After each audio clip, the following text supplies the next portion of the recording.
Imagine you're 14 years old. You believe your life is about to change because one of the wealthiest men in the world wants to make you a model. But the moment the door of that private jet closes, you realize you aren't on your way to a fashion show. You are on a one-way trip to hell.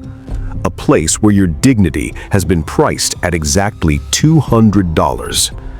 Jeffrey Epstein wasn't a businessman, he was a broker of broken souls. And today, we expose the brutal reality of his trade. Welcome back to Mystery in the Dark. In previous episodes, we explored the wealth of billionaires and the world of spies.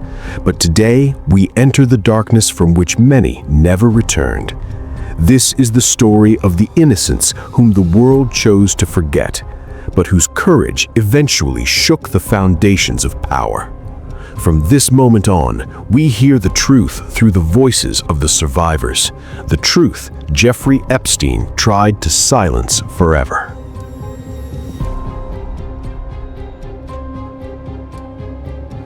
The year was 1996. A young, talented artist named Maria Farmer thought she had finally found her golden ticket. She was struggling to make a name for herself in the cutthroat New York art scene when she met a woman who personified elegance and high society grace, Ghislaine Maxwell. Ghislaine was the perfect bait. She didn't look like a predator. She looked like a mentor, a big sister, a gateway to a world of luxury. With her refined British accent and impeccable style, she told Maria that her friend, a billionaire financier named Jeffrey Epstein, wanted to buy her art and support her career. To Maria, it felt like a dream come true. But she didn't know that she was being vetted for a factory, an industrial-scale operation of human suffering. This was the birth of the recruitment machine. It wasn't a crude abduction, it was a sophisticated psychological trap. Ghislaine Maxwell's role was vital. She was the woman in the room who provided a false sense of security. She would talk to the girls about their dreams, buy them expensive clothes, and take them to high-end restaurants. She made them feel special, chosen, and safe. But the moment the doors of Epstein's Manhattan townhouse or his Palm Beach estate were locked from the inside, the sister vanished and the madam appeared. The trap was almost always disguised as a massage. Epstein would claim he had a chronic back injury and needed a massage from someone young and energetic. Maria Farmer describes the chilling shift in the atmosphere. She was taken to a private wing of the mansion, far from any help, where Epstein would be waiting, often naked, demanding things that no massage therapist is ever asked to perform. When Maria tried to resist, she realized she wasn't a guest, she was a prisoner. Epstein would hand over $200 or $300, a fortune for a girl from a struggling background, but that money was the price of her silence and her childhood. The most horrific aspect of the Epstein operation was the pyramid scheme of abuse. Once a girl was broken, Epstein and Maxwell would pressure her to recruit more girls. They would offer extra money if she brought in her friends, her classmates, or even her family members. This was a calculated move to ensure silence. If a girl's best friend or sister was also in the house, she was much less likely to go to the police. Maria Farmer's nightmare became even darker when they targeted her younger sister, Annie. Epstein knew that as long as he held Annie, Maria would remain silent. It was a psychological cage built on the strongest bond of all, sisterhood. Epstein's scouts were everywhere. They haunted high schools, shopping malls, and dance studios in the lower-income areas of Florida. They looked for the vulnerable, girls from broken homes, girls who needed money for college, girls who just wanted someone to believe in them. They were promised modeling contracts, scholarships, and the chance to travel the world. To a 14-year-old girl whose parents were struggling to pay rent, the Lolita Express looked like a golden chariot to a better life. They didn't realize they were being cataloged like livestock. Once they stepped onto that plane, they were no longer human beings. They were commodities, prepared for the entertainment of Epstein and his circle of elite friends. As Maria Farmer began to grasp the scale of the horror, she did the unthinkable. She tried to scream for help. She called the FBI. She told the local police. She told anyone who would listen. But she was fighting the invisible shield of the deep state. The police officers she spoke to were often Epstein's friends. The FBI files were mysteriously buried or ignored. For years, Maria and Annie lived with the weight of a secret that the world refused to acknowledge. Epstein would tell them, "No one will believe you. I own the people who make the laws." And for a long time, he was right. The machine was fueled by the silence of the broken. But Epstein made one fatal mistake. He underestimated the resilience of the human spirit. The silence was loud, but the truth was starting to boil beneath the surface, waiting for the moment it could finally shatter the glass world of the elite.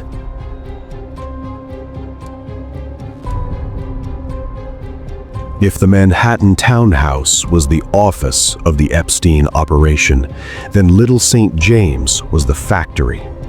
As the private helicopter descended toward the turquoise waters of the U.S. Virgin Islands, the girls on board saw a paradise. Palm trees, white sand, and a massive stone temple with a gold dome.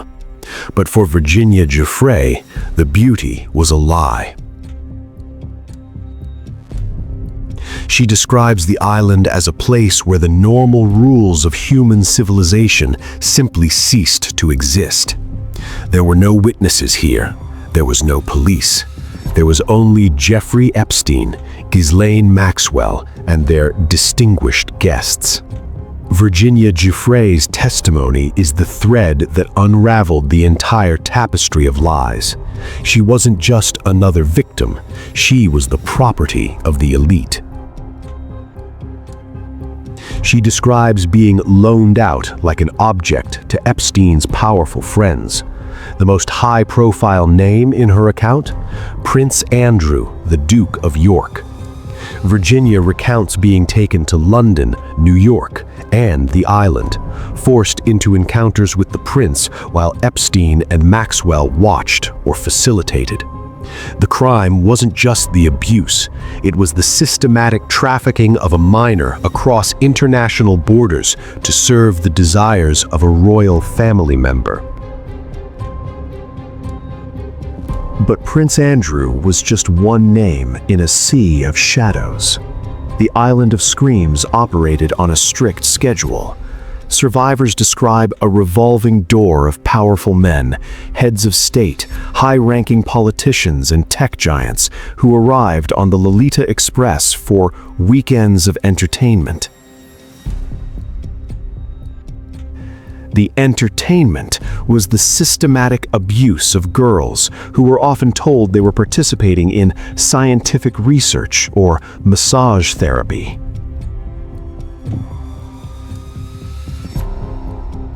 Inside the main villa, the walls were lined with hidden cameras. Every act of abuse was recorded. Why? Because Epstein knew that a man who commits a crime on a private island is a man who can be controlled forever. The survivors speak of a temple on the island, a mysterious building with blue stripes and a golden dome. While the public speculated about occult rituals, the survivors tell a more practical, yet equally horrifying story. It was a place of isolation, a place where the most valuable girls were kept. Life on the island was a cycle of terror. You were woken up, told what to wear, told which guest you were to serve, and reminded that if you tried to swim away, the sharks or the security guards would find you first. The psychological warfare was as brutal as the physical abuse. Ghislaine Maxwell would often tell the girls that they were lucky to be there, that they were garbage before Jeffrey saved them, and that no one in the outside world would ever want them back. The crimes committed on Little St. James were not just the acts of one man. This was a global syndicate of silence. Every pilot who flew the plane, every chef who cooked the meals, every security guard who stood at the dock, they all saw the age of the girls. They all saw the faces of the famous men. But the payroll was too high and the fear was too deep. The island was a vacuum where morality was sucked out and replaced by a cold, transactional cruelty. Virginia Giuffre describes being told to behave because she was in the presence of important people. This is the heart of the Epstein tragedy, the belief that some people are so important that the lives of children can be sacrificed to keep them happy. But the ocean cannot hide a secret forever. Virginia Giuffre didn't just survive, she fought back. She began naming names when the world told her to be quiet. She filed lawsuits when the lawyers told her she would lose. The island of Screams is now a ghost town, sold off to a new owner, its temple stripped of its gold. But the memories of what happened in those rooms remain. The testimony of the survivors has turned the island of sin into a monument of shame for the global elite.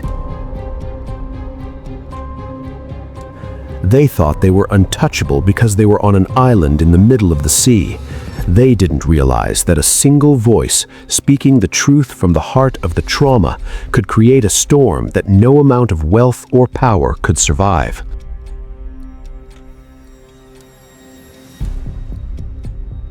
The most effective prison isn't made of steel bars or stone walls. It's made of fear, guilt, and the slow destruction of the human soul.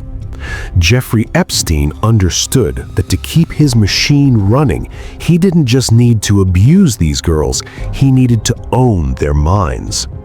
This was the pyramid of silence. It was a system designed to ensure that even if a girl managed to walk out of his mansion, she would never dare to speak a word of what happened inside. The coercion began with a simple choice that wasn't really a choice at all. Epstein would pay the girls, not just for their services, but for their friendship. He would give them thousands of dollars, buy them cars, pay their college tuitions, and help their struggling families. To the outside world, he looked like a philanthropist, but to the girls, this money was a golden chain. Epstein would remind them, "Who will believe you now?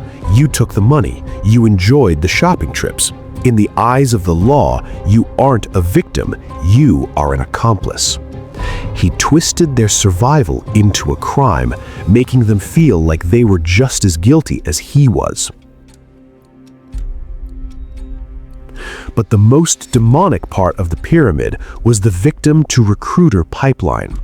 Survivors like Courtney Wild and Haley Robson describe a system where the girls were pressured to bring in new faces. Ghislaine Maxwell would sit them down and explain that Jeffrey is lonely or Jeffrey needs more friends. If they brought in a classmate or a girl from their neighborhood, they were rewarded with more money and better treatment. This created a horrific psychological bond. Once a girl recruited another girl, she felt she could never go to the police because to do so would be to admit her own role in the trafficking. Epstein was building a web where every thread was tied to someone else's guilt. Then there was the surveillance. The Manhattan townhouse and the Palm Beach estate were not homes, they were intelligence hubs. Hidden cameras were everywhere, in the bathrooms, the bedrooms, the changing areas. Epstein told the girls that everything was recorded. He wasn't just recording the powerful men for blackmail, he was recording the girls too. He made sure they knew that he had footage that could ruin their reputations and destroy their futures before they even started. In a world before the Me Too movement, a young girl's reputation was her only currency, and Epstein held the vault key. The silence was also enforced by the people in uniform.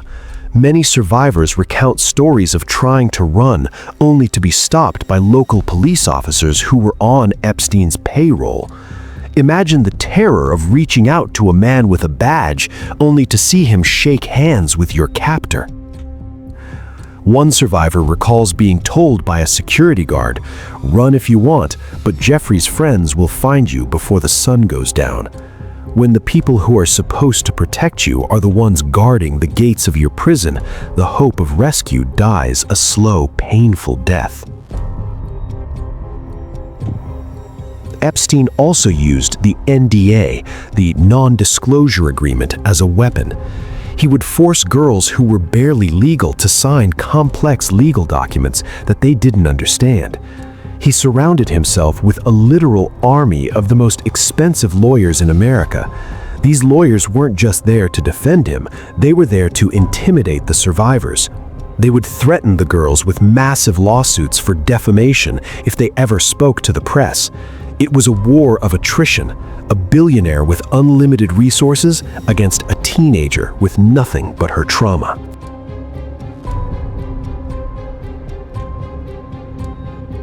For decades, the glass ceiling of the elite seemed unbreakable. Jeffrey Epstein sat behind his invisible shield, confident that the screams of the girls would never reach the ears of the world. He lived in a fortress of silence, guarded by lawyers, politicians, and intelligence assets. But he made one fundamental mistake. He forgot that time turns victims into survivors, and survivors into hunters. The year was 2008 when the first crack appeared. A secret plea deal, orchestrated behind closed doors, allowed Epstein to escape serious charges with a mere slap on the wrist.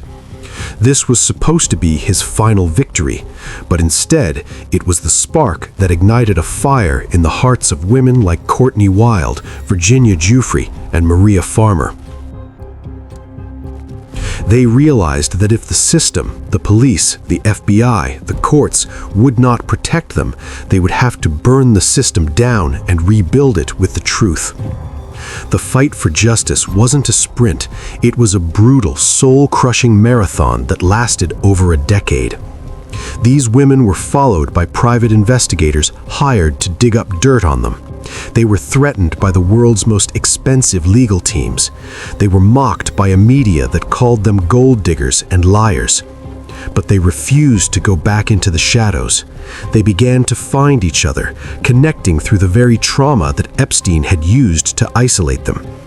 The pyramid of silence was being dismantled brick by brick, not by a government agency, but by the shared courage of women who had nothing left to lose. In 2018, the Miami Herald published its groundbreaking investigation, Coercion of Justice. For the first time, the world was forced to look at the faces and hear the voices of the women they had ignored for 20 years. The shield was gone. The spotlight was too bright. The glass was finally beginning to shatter. When the FBI finally raided Epstein's Manhattan townhouse in 1919, they didn't just find thousands of disturbing photographs and safe boxes filled with evidence. They found the survivor's ultimate vindication. As Epstein sat in a cold 8x10 cell in the Metropolitan Correctional Center, the power dynamic shifted forever. The men who had once owned these girls, the men who thought they could buy a human soul for $200, were now terrified.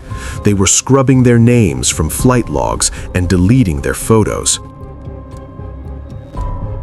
Even after Epstein's mysterious death in that cell, the survivors didn't stop.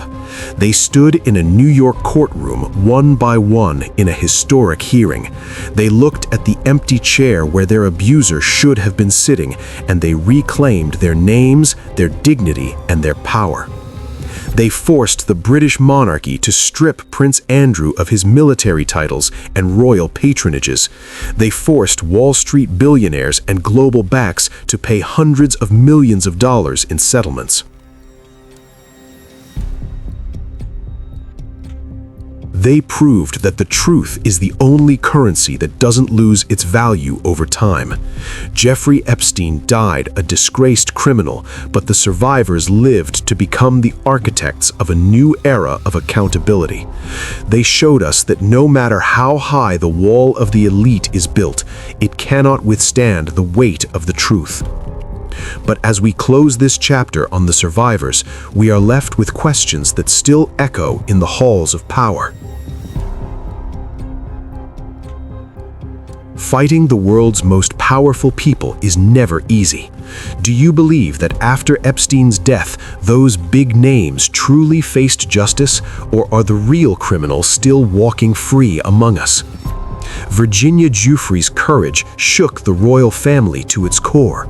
In your opinion, was the 20-year delay in justice a failure of the legal system, or was it the direct result of Epstein's deep intelligence connections? And as we prepare for our next episode, the most haunting question remains: did Jeffrey Epstein really take his own life in that cell, or was he just the final secret that had to be erased to protect the elite? Tell us your thoughts in the comments below. The glass is shattered, the light is here, and the silence is over forever. This is Mystery in the Dark.